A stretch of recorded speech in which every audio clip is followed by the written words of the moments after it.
Indiana Jones, Indiana It's a podcast about Indiana Jones. Every movie, 1 minute at a time. Indiana Jones Minute.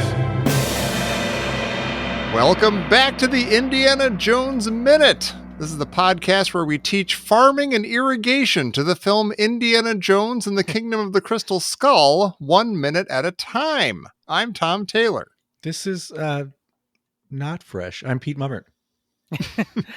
I'm Gerald Christopher Soul Invictus Porter. I got you, Pete. And I am also a sun worshiper. Hey. Oh, beautiful. I'm Johnie Powers.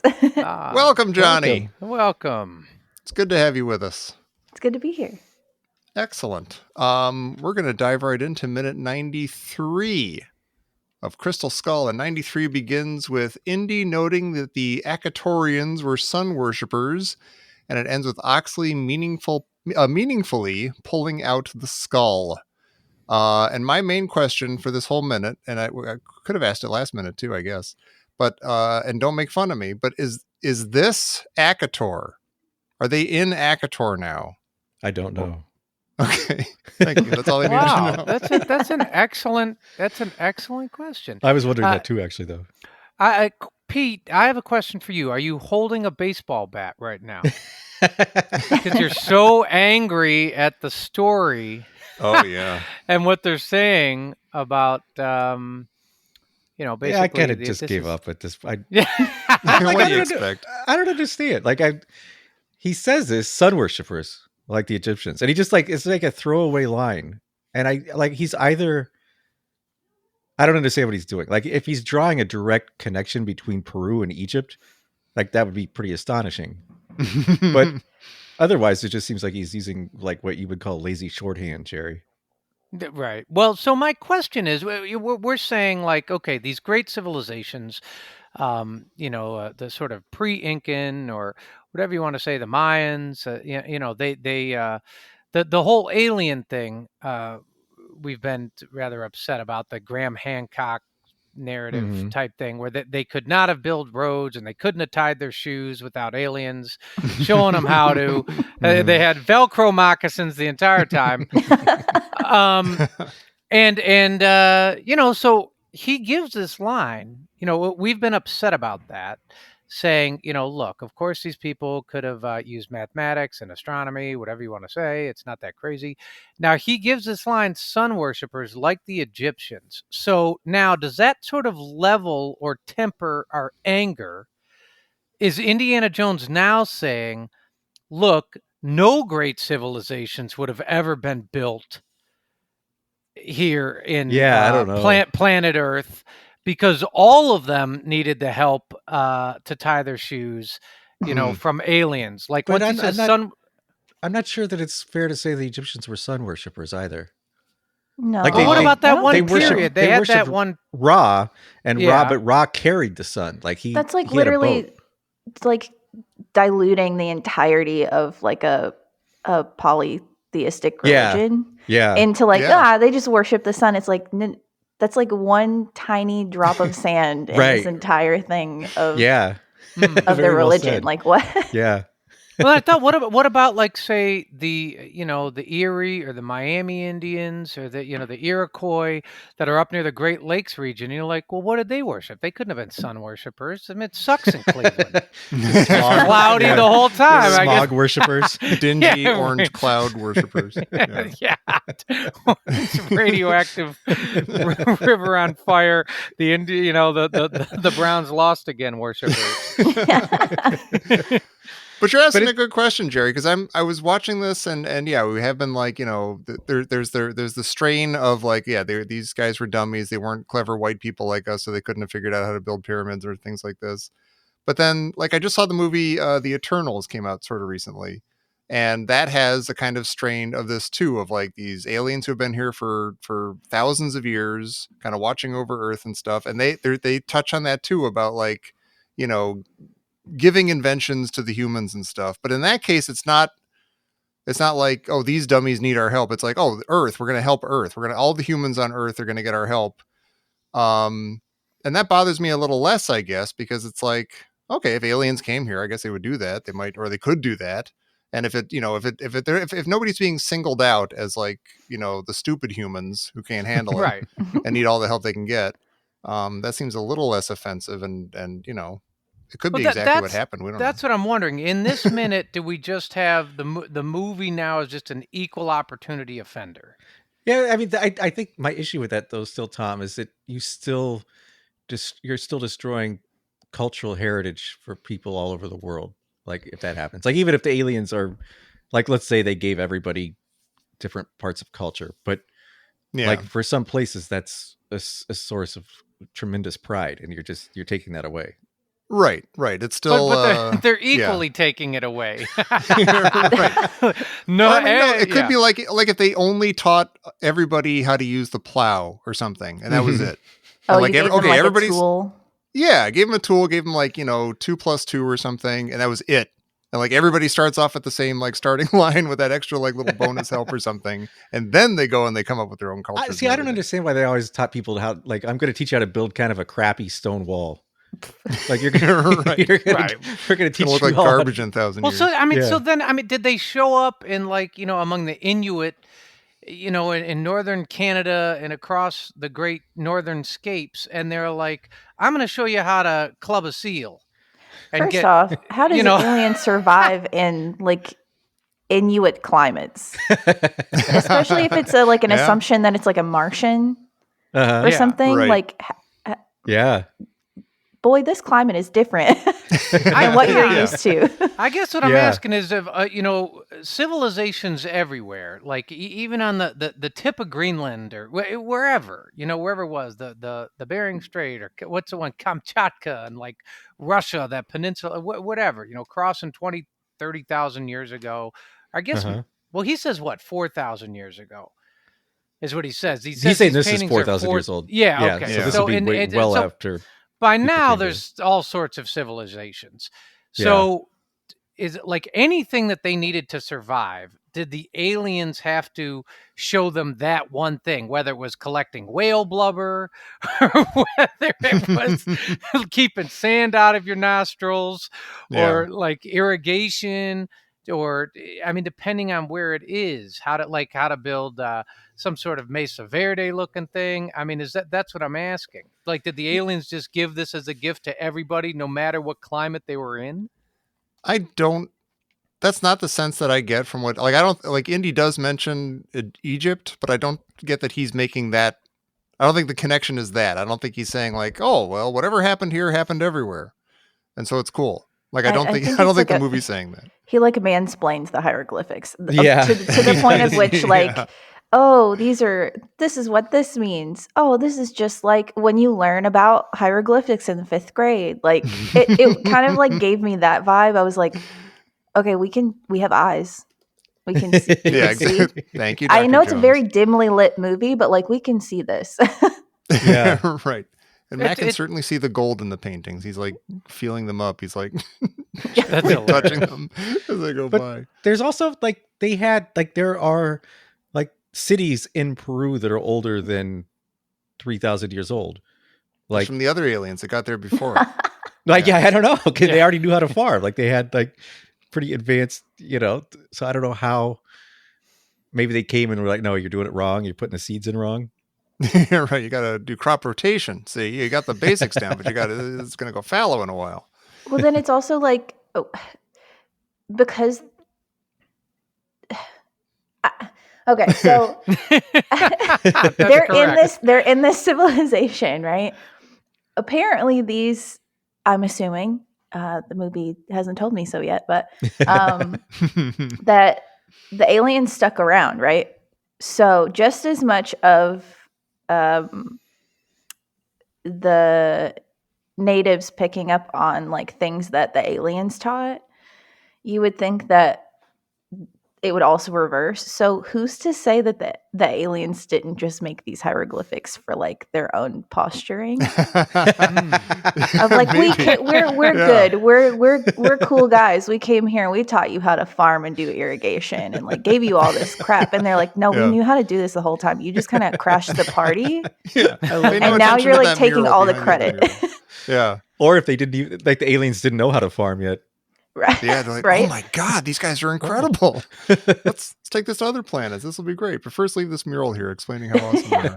that we were great and it was all us and that's it. Yeah. Yeah. Because that's what's kind of like they at the beginning of the minute, they're looking at this one, painting or whatever you want to call it, it's talking where they're the people in the painting are sun worshipers. Okay. And then they go further in and there's a new mural. Is that the idea? There's like a new painting, and that's the one where like, oh, they were sun worshipers, but now they're long-headed alien worshipers. Yeah, I'm not sure. Okay, I don't know. Sure. But the thing that bothers me, I think, the most is the music here is absolutely lovely, and it's the part of Indiana Jones that tends to be, to me, the most magical. And I was trying to figure out why this channels like the scene of opening the Bible in Raiders, or looking at the tablet in Last Crusade, but it doesn't have any of the heft. And I think it's because there's nothing to latch on to. Like there's no there. Like there's no, like those both had something tangible that you could go home like, I'm going to go look that up at the public library. And this doesn't really have anything. I think Temple of Doom suffered from that a little bit, but I felt like it was a much better movie, so it could do without. But this, there were at least things you could like hang out. Oh, there's kids in trouble. There are kids being enslaved. Yeah. That's something I can have a feeling about. Yeah. Like this stuff is kind of like, okay, so they were sun worshipers. Well, no, wait, they weren't sun worshipers. It's too fanciful. And then there's like, I don't know, like this whole minute as they're like discussing it. Yeah. The magic of India is like, you're kind of learning something. In the other movies, like the original movies, it's fun. You're discovering things. He's showing you the way, like kind of giving you like little cornerstones of culture and history that you might not absorb outside of like a cinema, like a fictitious cinema. And here it's just so flyover. Not just because of the alien parts, which is odd, and it just kind of gives me Prometheus vibes, but like it just more of, it was so quick. Yeah. It was like, here, this is this is that. Look, great, awesome. That's it. It was like literally a minute of the movie. Yeah. Right. And you get the sense, especially more in the next minute, but like here even you get the sense that like we already know what's going on. Like it's been hinted at and it's been sort of said out loud that, oh yeah, aliens came here. Yeah, there's aliens in Akator, or there were, and the crystal skull is an alien skull. It's like they're still catching up to that idea, and we're sitting there looking at our watches going like, no, you said that like half an hour ago. It's a little green men or something. I think this line is supposed to spark, like we're taking it way too deep. It's supposed to spark oh my gosh, that's right. Maybe aliens did build the pyramids. Maybe the whole thing is connected. And then the movie just keeps going and that's that. It's, I think. Well, there's no time for reflection. I think that Indy is tying in the pyramids here or the ancient Egyptians. I think for sure he is. But he's just touching on it and then moving forward so that like you're not really thinking about it the way you would if you were to dumbassly do this a minute at a time. I like that you can read this scene like that is what he's trying to do, and Marion is like, this guy's an idiot, because when she looks at that next mural and she's like, more worshipers, it's funny because she turns around and very distinctly says it to Oxley. She's not saying it to Indy. Can you please check this guy's work? No. That's a very weird line.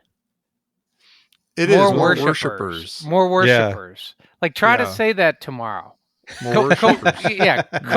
Coherently. More worshipers. You know what this place needs? I might say that in my own house. Look at the cats. You know what this place needs? Mutt's got a weird line here, or a weird little note. Like there's two times in this movie where I've seen this a bunch of times, and there are things that happen that are kind of, I don't know. My credulity is getting stretched to the limits. But then watching it this time, and 1 minute at a time, I'm like, oh, they kind of set that up just a touch. Like before Marion, like you see her see the tree that she can drive onto from the cliff and stuff, and that's why they land on that. Mhm. But I never saw that before. And here Mutt says, like, he touches one of the torches. He's like, oh, these are just used. No, he says this is fresh. This is fresh, just Which- like his buddy Satipo in that movie Raiders of the Lost Ark. And they're in a cave. They are. I Yeah. wondered if that actually I thought was on purpose. It might, like, it's hard to not. Yeah. If they didn't want it to be a callback or something, they could have tweaked that kind of easily. But yeah, I think it's a little too close. I guess I get frustrated with that because it's like, aren't you going to question why it's fresh? Like, at all? Yeah, that's Yeah. the thing. Like, he just says it, and then we're supposed to remember, like, in a few minutes, I forget exactly when it happens, something ridiculous happens, and you're like, oh, I guess that's maybe Mutt, what Mutt said before sort of ties into that. It kind of somehow half explains what's going on now. Because, like, these Right. guys show up later, and it's ridiculous. It's just weird. What's frustrating is you kind of have to watch this movie 1 minute at a time to get all of these things. But when you do watch it 1 minute at a time, none of these things means anything in the end. They're all Yeah. just a succession of weird occurrences. Yeah. yeah. People Yeah. just say stuff or they do stuff, and then later they're on all- they say it and do it again. Yeah, they're all set up nicely. Yeah. So are these paintings 4,000 years old, or do the indigenous people keep like upgrading them? Mm. Like if the torch is fresh, and I Yeah. have a sinking suspicion that there might be people here still. No, that'd Like, be silly. Are They get more they HD as the years go on, so that when people discover Yeah. them, they're even cooler. like the are aliens they taught them how to restore cave are paintings they and things. just walking by those paintings knowing that they're 4,000 years old, or are they, sort of in like restoration? And he should be hope like, it's- oh, these paintings are half a year old. That's amazing. That's weird. See, I hope it's like that restoration of Jesus fresco in Spain. I hope it's like that. Like they these didn't have these enough used to be money. gorgeous, and- wonderful paint. Yeah. Like they had all this hidden wisdom in them, and now they're just like, oh, Mm, worshippers. Pete, some worshippers in complete this sentence or fill in the blank. And taught the blank farming. Oh yeah, please do, Pete. Yeah. well, I have What the is- script. What is that word? And taught the blank Ooga. farming and irrigation. UGHA. I guess Who are that's the like Ooga? I don't know. I'm dead serious. Have they UGHA? mentioned the Ooga once in this movie before now? Have I they come don't up at all? Is it Ooga? remember. Ooga or Ouiga? It's spelled UGHA. I'm pretty sure he says ooga Yeah. as he's like looking at this, and I don't think that they have come up at all in any of this experience. We're just making stuff up now. I guess so. Or I don't know. Well, yeah, I was trying mean, to remember if he mentioned them in that cemetery at some point, but I can't remember it. Oh. Well, so I'm on the Wikipedia. The Uga were an ancient tribe that lived in the western Amazon in the city of Akator, building a society 6,000 to 8,000 years ago. The Uga received 13 visitors from above. Okay, I won't go on. They're one of the oldest cultures, possibly dating as far back as the Neolithic.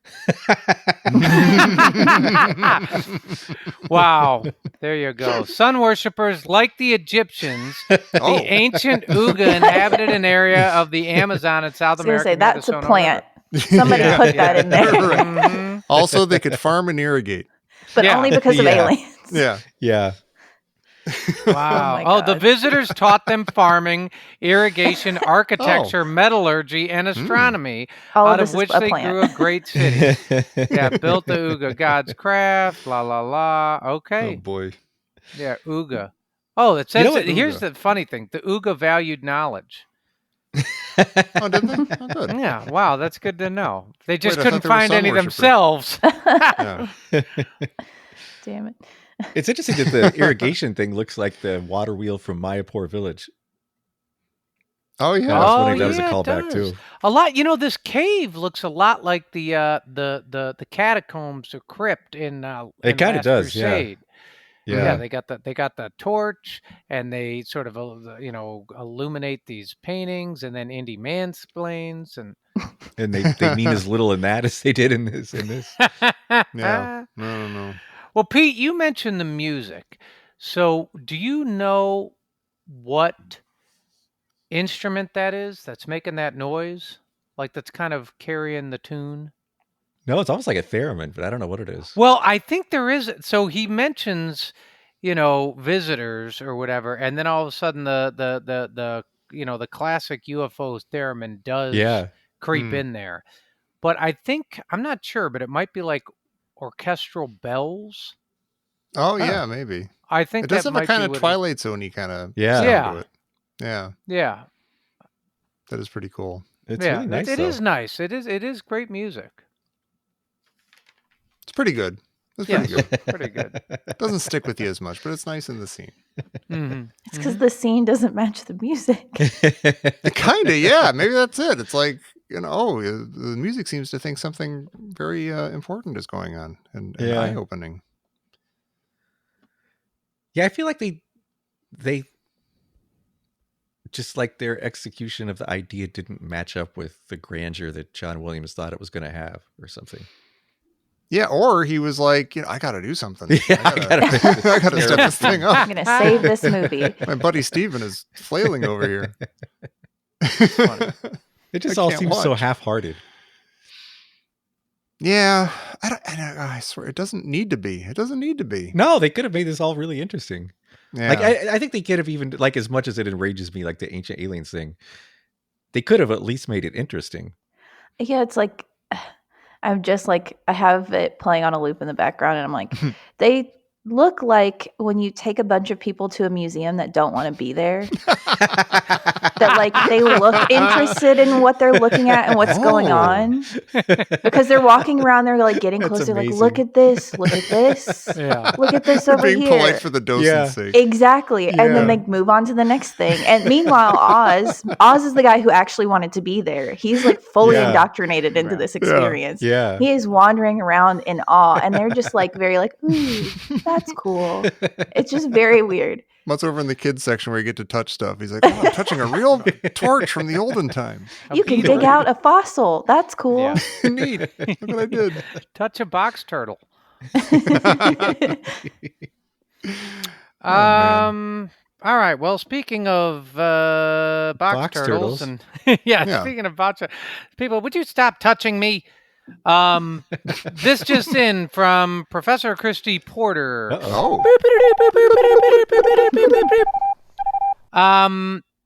How did Indiana Jones know the sun worshippers were like the Egyptians and not like, say, 17-year-olds from suburban Cleveland with the Secret Santa gift card to ProSun? Well, I guess we're all on the same page. Yeah. Yeah. I mean, nobody really hates the sun, do they? Everybody's a sun worshiper in their own way, aren't they? What was that? Your favorite episode of Star Trek, Tom? Where they? Oh yeah. Like, wait, is that my favorite worshiping? one? No, I'm just kidding. But they're No. not worshiping the sun. Oh, bread and sweet. Don't you understand? Don't you see? It's not the son of the sky. It's the son of God. What? Uhura, sit down. It don't make any sense. Yeah. Well, Johnny, thank you for coming here. We want to. We kind of leaped into this whole thing, and I want to make sure that your voice is heard about this movie in general. Like, what is your experience about this movie? Like, how did you come to this movie, and what's your history with it? And I hope we didn't what I'm trying to say is I hope we didn't make you make fun of it. Because we've been doing a lot of that in their natural state by this point. No, and I don't want to unduly influence you. The movie made me do that. Oh, okay. Way to go, movie. So I love Indiana Jones. Like growing up, it was part of like one of the big four franchises that were always like replaying in my house because my dad loved movies all the time.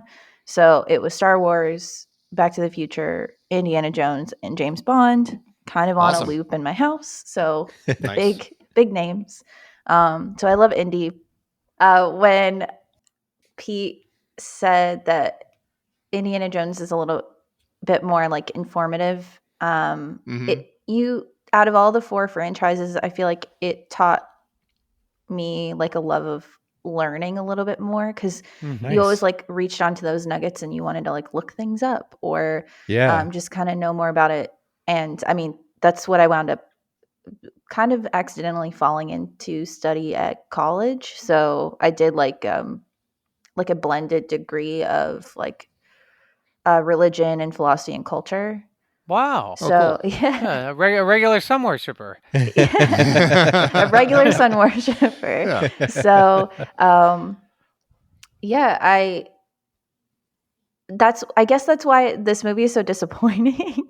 And why it's okay to make fun of it, because like I went into it thinking, because I had honestly, I know that Pete had asked me before, and I was like kind of putting off watching the Crystal Skull just because I like Indiana Jones so much, and I was like, oh, I'll put it off, and then when I guessed, I'll watch the whole movie. So I watched it this past weekend. Holy moly! I just know, like this movie makes you make fun of it. It just doesn't. And I feel bad because I love the franchise so much, but it's just so bad. I feel I have very mixed emotions right now because I'm glad that we didn't turn you against it, but no, but we've gotten so negative for so long that I'm sorry that the movie is bad enough that you don't like it, but I'm glad it's not our fault. No, it's not your fault. And of course, it's like a fun movie, but I think that it boils down to the fact that it's not a traditional indie movie, no matter how many tropes that they tried to embed into it. It's just not, it doesn't hold the weight of you feeling like you're also discovering something or riding along for the adventure, or maybe finding something that is of interest to you that you're going to take away from the movie and learn more about. Like none of that happened in this movie to me. Yeah. Yeah. So I guess that's why I don't like it. But it's not bad, but it's just not an indie movie to me. So Right. I don't think we're wrong to hold these things to a slightly higher standard. I mean, we had 3, I mean, depending on who you ask, we had 3 excellent movies, going into this one. And, if it didn't hit, it you felt it. Yeah. If you felt the lacking. All right. Well, that said, would you like to come back next week and talk about another minute of Indiana Jones and the Kingdom of the Crystal Skull? Yeah, why not? All right. That's the spirit. That's what we need around here. Thank you. Okay, we got Johnny. We tricked her into coming back. So everyone out there, you should be tricked into coming back next week for minute 94 of Indiana Jones and the Kingdom of the Crystal Skull here on the Indiana Jones Minute.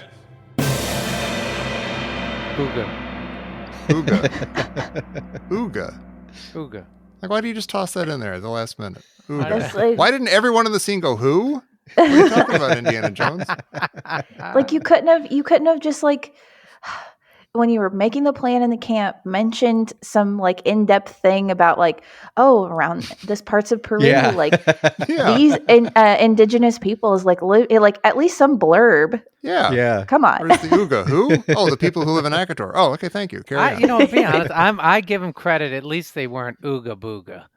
Oh God. They're halfway to Ooga Booga. They're halfway.